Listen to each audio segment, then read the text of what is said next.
dare I say, I mean, they got the 7th best defense in the country, Damon. Is the Cincinnati Bearcats a B-tier team? Our Big 12 tier rankings, Damon, because we do have a new edition this week of our Big 12 tier rankings. I think we should probably start with Baylor here, Damon. This is a C-tier team still. I mean, they're 1-4 in conference. That's a disaster. They beat Oklahoma State the night that we did our last rankings, and then they lost to Kansas by 18. And for me, that keeps them where we had them last time in the C-tier. Yeah, I agree. I mean, you look at the teams that they've lost to, it's not as if they're losing to the bottom feeders of the conference. As you say, they beat Oklahoma State on the road, who's a pretty solid squad. They lose at TCU. They lose against Iowa State. They lose against Houston, and they lose at Kansas. I mean, all of those are pretty solid opponents. But yeah, I'm with you. I think that this is a C-tier team. Houston, Damon. Houston, this is an S-tier team. We don't have to do too much waffling on it. I think they're going to stay right where they were last week in that S-tier.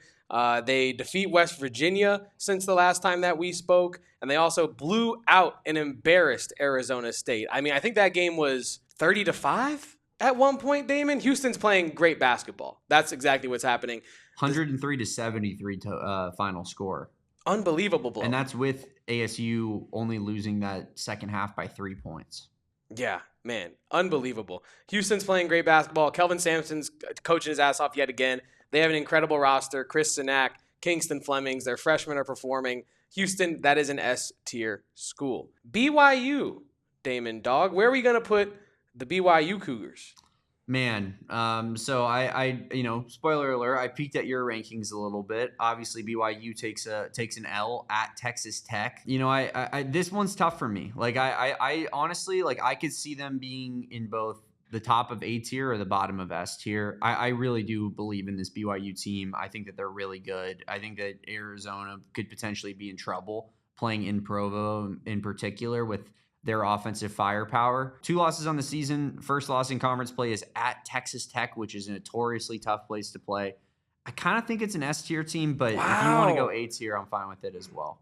Now, that's interesting. The idea of moving BYU up after a loss to Texas Tech. And now I hear what you're saying, right? I think they should, in my opinion, stay right at the top of the A tier like we had them last week. Or maybe even when we get to Texas Tech, maybe putting Texas Tech one slot above them in that A tier. But I think this is still an A tier team. That S tier should really be exclusive to teams that are damn near flawless right now. And that might just be 2 schools. So I think we should probably keep BYU here at the top of the A tier. Next up, we got Arizona State. And now this one is going to get interesting because the Sun Devils played against Arizona, played maybe their best game of their season when it's all said and done against Arizona in Tucson. And then that Houston game, as we already referenced, was BTA from the start. And in my opinion, I think this is a D-tier Big 12 team, Damon. Absolutely. I think that this is a D-tier squad. Yeah, they played their Super Bowl. They lined up for it. They lost by 7, and their fan base celebrated it.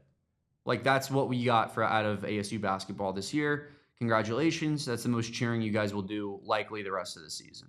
The Arizona Wildcats. And we don't need to spend too much time on where we're going to rank them because they're, spoiler alert, staying right at the top of the S tier. 18-0, undefeated, unanimous, number 1 team in the country. The Arizona Wildcats. There is no team that should be above them in these rankings. But this Arizona team, Damon, is balanced. They're dangerous. If you ask Jerome Tang, they're pick your poison, and they're all poison.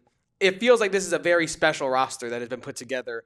And for the purpose of this conversation, there is no team higher ranked than the Arizona Wildcats in the Big 12. There is no team playing better basketball than the Arizona Wildcats in the Big 12. Until proven wrong, that is the top of the S tier. Do you agree, Damon? Yeah, no doubt about it. I mean, you can't unseat the number 1 team in the country until they lose. But I will say that, like, Houston, I will continue to say it, it's their conference until proven otherwise. Like, I still feel like, Kelvin Sampson has kind of been, the perfect kryptonite to Tommy Lloyd thus far. And so we still need to prove that we can take down that team before I'm confident in saying that this conference is completely ours. Moving on to Colorado here, Kevin, another team that kind of, like, what are we even doing here? Yeah. 2-3 in the Big 12. They take an L to West Virginia. They lost to Cincinnati. They lost to Texas Tech only by 2, however. They beat Utah and ASU. So they're 2-3 in conference. Their 2 wins are against Utah and ASU. Their 3 losses are to West Virginia, Cincinnati, and Texas Tech. I kind of want to move them down. get Colorado down into the D tier. We now have 2 D tier teams, a C tier Baylor, an A tier BYU, and 2 S tier squads here in the Big 12 so far as we continue in our rankings with Cincinnati, none other than Wes Miller's group of Cincinnati. What are we doing with the Bearcats, Damon? What are you doing with the Bearcats, Kevin? Because you're the one that had the freaking crazy take on this. I'd love to hear it. I think with Cincinnati, their first 3 conference games, sure, 0-3, right? But you had a 7-point loss to Houston where you were leading for most of that game at home, right? I think that's an incredibly impressive performance. You lose by 2 to West Virginia. UCF, you lose by 1. And I think UCF is ranked quality. You beat Colorado, and then you upset Iowa State almost by double digits. Dare I say, they got the 7th best defense in the country, Damon. Is the Cincinnati Bearcats a B-tier team? No. What are they to you? A C-tier team. C for Cincinnati, I can get behind some alliteration. Yeah, I can't put a team that is so low in offensive efficiency in the B tier, Kevin. Their effective field goal percentage is 244th in the country. They're 316th in 3-point percentage, 355th in free throw percentage. They are horrible at putting the ball in the basket. Absolutely horrible at putting the ball in the basket consistently. We're just going to have to put Cincinnati over here on the right just because their logo is dark black. And I will have to get an alternate logo for Cincinnati going forward because they do deserve to not be so separate from the rest of the class. For me, the B, A, and S tier teams are tournament teams, and I don't think Cincinnati's making the tournament. Iowa State, the most recent W for Cincinnati, they get upset for the second straight game. The first game was against Kansas, so maybe you have a little bit more understanding. You're losing to the Fighting Darren Petersons, the Fighting Melvin Councils. But this Iowa State team, to me, you have to keep them out of the S tier. No doubt. You've lost back-to-back games. One of which is to Cincinnati, who that might end up being their best win of the season when it's all said and done, especially if Arizona is able to handle business. I think that drops them out of the S tier into the A tier. Do you agree with that? Yeah, I'm with you completely on that. Iowa State, not an S tier team, confirmed. I like to think that me and you kind of always felt this way. KU have seemingly righted the ship. There was a lot of inconsistency to start this year, especially with Darren Peterson's minutes. There's a lot of rumors online that he is a drama queen and this, that, and the third. But the man's a hooper, and he scores about a point per minute. That's just the way it is. He's an unbelievable scorer. One of the best, in my opinion, guard prospects we've seen in college basketball in quite some time with his ability to score the ball. And we're seeing that Kansas team, like the actual roster as a whole, is starting to round into form. Flory Badunga is starting to become a lot more dominant. Melvin Council Jr. has really turned it up. I think that, in my opinion, Damon, KU deserves to get moved up into the A tier. Do you agree?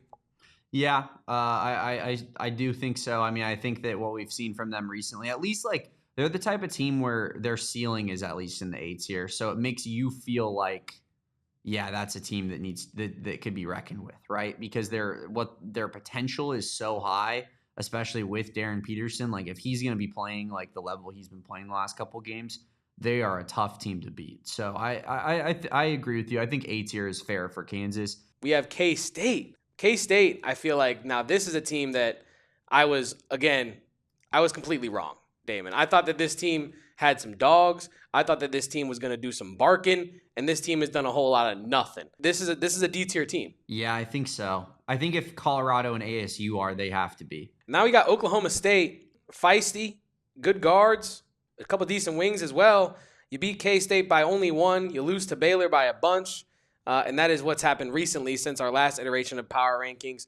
Are we keeping them where they were at last week in the B tier, or are we moving them down to the C tier, in your opinion, Damon? Man, they are pretty similar to the two teams that are in C with them, wouldn't you say? Yeah, I do think that this team should probably be with Cincinnati in some way in that C tier. And it looks like we're just avoiding the B tier, but we're going to get some teams in there. I promise, folks. I promise. But right now we have maybe 2 S tier teams. Yeah, maybe literally it might only be one when I'm mapping it out in my head right now. Yeah, it really might only be one. But the next team on our list here, Damon, the TCU Horned Frogs. TCU blew it. Yeah, they kind of blew it, right? They lost to Utah. You go from being a team that should make the tournament based off of everyone's evaluation of you going Kansas, Arizona, BYU, all close games. The Arizona game was very respectable. Kansas, you could have beat. I mean, you lose an OT to them. BYU, you only lose by 6 in a true road game in one of the toughest environments in the Big 12. And then you go lose to Utah. And it moves you as a B team to a C team with that loss alone, in my opinion. I agree. You cannot be 1-4 in the Big 12 and I think be any higher than the C tier, regardless of your actual level of play, which I think is what's keeping TCU in the C tier. Texas Tech, Damon. Texas Tech. Now, this team, I feel like has had a weird season from a sense of the losses they've had, right? Because you lose to Illinois early on in the year, and then you go to a neutral site against Purdue and get whooped by 30 early on in the year. But we know how talented they are, and so you're thinking, well, surely they beat Arkansas at a neutral point, right? No, you lose to Arkansas. But then you beat Duke. And then you lose to Houston by 4. And now you're on a 3-game win streak. Colorado, check. Utah, check. BYU, check. 4-1. 4-1. I think that this Texas Tech team is in the A tier, Damon. Do you agree? I agree with that. I think Texas Tech belongs in the A tier. You know, that Texas Tech environment, that Lubbock environment is going to help you out a lot. But yeah, Texas Tech has the star power to go toe-to-toe with any team in the country. UCF is the next team on our list, and this is the one team in the conference, I think, that belongs in the B tier. Damon, they go... UCF doing the Will Smith gif, looking around, being like all by himself in the B tier. B tier is pretty empty. What a start to conference play they have had. You take out Kansas, you lose a tough one on the road to Oklahoma State, you follow it up with a W by 1 against Cincinnati, you beat K-State, and then you go to absolute war with Arizona. Now, Arizona, I believe, controlled that game, but UCF never stopped playing in that game. They proved that they're going to be ranked quality for the duration of the year. I think this is a B-tier team. It's Utah, and Utah comes off of a big win against TCU, right? And yeah, so I think that they're maybe a little bit better than what we thought they were, Kevin, which was, I think, truly, I know we had Cincinnati last, and part of that, again, we already explained, was for the color reasons on the graphic. But yes, I think for all intents and purposes, we had Utah as the worst team in the conference. And they show a little bit of life by beating a TCU team that before that game we had a lot of respect for. So I think that Utah is still a D-tier team, but maybe they're not as bad as we thought they were. They also played BYU to a close game on the road. Yeah, for me, D-tier, unless you feel differently. No. Behind ASU, behind Colorado, ahead of K-State. But for right now, they are in the bottom of our tier list. And last, but certainly not least, we got West Virginia. Mountain Mama, take us home in our Big 12 tier rankings. Where should we put West Virginia, who just beat Colorado and lost to Houston by a large disparity? I believe last week we had West Virginia at the end of the C tier. Are we keeping them there? I think so. I'm not married to it. Like, I like TCU, Oklahoma State, Cincinnati, and Baylor all a lot more than I like West Virginia. But I also don't know if West Virginia is bad enough to be put into the D tier. Yeah, I think West Virginia at the end of the C tier makes a lot of sense to me. Damon. They did beat Kansas. They did beat Cincinnati. That's fair. They are 3-2 in the Big 12 thus far. You know what? I think that because of that, you have to put them in the C tier because they have a winning record in this conference. And a lot of the teams that I said that I like better than them do not have winning records. Those are our Big 12 tier rankings for this week. Arizona and Houston, the lone S tier squads. Iowa State moving down into the A tier. More crowded A tier with KU now this week. UCF all alone in the B category. Baylor, Cincinnati, Oklahoma State, TCU, and West Virginia in the C category. And the worst of the worst, the D category. Colorado, Arizona State, Utah, and Kansas State. Those are our Big 12 tier rankings for this week.